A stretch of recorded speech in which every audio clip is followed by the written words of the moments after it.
how that flexibility can be used, we'll understand using one more example. So let's see this case where you have a flop here. It is launching the data. Then the data is captured by a positive level latch.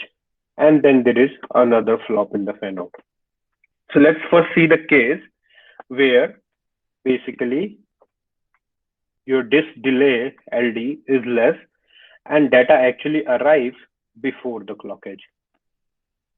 So here, let's say if data arrives before the clock edge, there is no difference in terms of how latch would behave or flop would behave.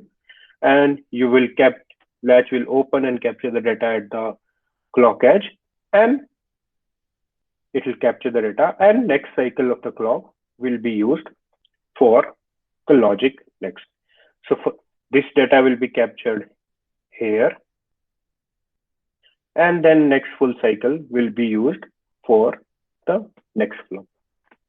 So if data arrives earlier, there is no difference between how the flop would have behaved or how latch is behaving. So data arrives earlier, this data is captured here, then next full clock cycle is given to the next flop.